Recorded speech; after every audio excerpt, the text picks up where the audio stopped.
میرا تو سب کچھ ہی غلط ہے۔ ایک ہیڈ ماسٹر کے بارے میں ایک واقعہ مشہور ہے۔ جب وہ کسی اسکول میں استاد تعینات تھے تو انہوں نے اپنی کلاس کا ٹیسٹ لیا۔ ٹیسٹ کے خاتمے پر انہوں نے سب کی کاپیاں چیک کیں اور ہر بچے کو اپنی اپنی کاپی اپنے ہاتھ میں پکڑ کر ایک قطار میں کھڑا ہو جانے کو کہا۔ انہوں نے اعلان کیا کہ جس کی جتنی غلطیاں ہوں گی اس کے ہاتھ پر اتنی ہی چھڑیاں ماری جائیں گی۔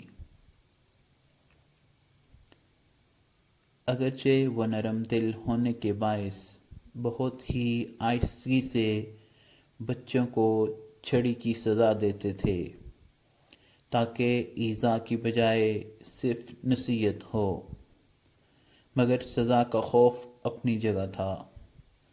تمام بچے کھڑے ہو گئے۔ ہیڈ ماسٹر صاحب سب بچوں سے ان کی غلطیوں کی تعداد پوچھتے جاتے اور اس کے مطابق ان کے ہاتھوں پر چھڑیاں رسید کرتے جاتے۔ ایک بچہ بہت گھبرایا ہوا تھا۔ جب وہ اس کے قریب پہنچے اور اس سے غلطیوں کی بابت دریافت کیا تو خوف کے مارے اس کے ہاتھ سے کاپی گر گئی اور کپکپاتے ہوئے بولا،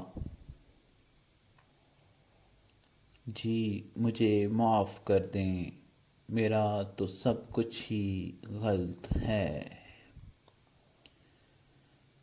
معرفت کی گود میں پلے ہوئے ہیڈ ماسٹر اس کے اس جملے کی تاب نہ لا سکے اور ان کے حلق سے ایک دلدوز چیخ نکلی۔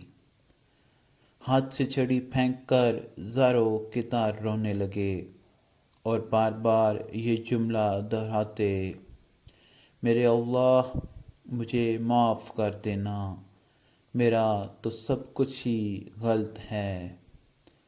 روتے روتے ان کی ہچکی بن گئی۔ اس بچے کو ایک ہی بات کہتے، تم نے یہ کیا کہہ دیا؟ یہ کیا کہہ دیا ہے میرے بچے؟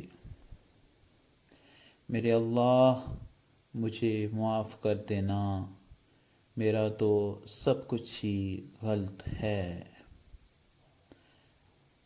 اے کاش ہمیں بھی معرفت الہی کا ذرہ نصیب ہو جائے اور بہترین اور صرف اللہ کے لیے عمل کر کے بھی دل و زبان سے نکلے۔ میرے اللہ مجھے معاف کر دینا، میرا تو سب کچھ ہی غلط ہے۔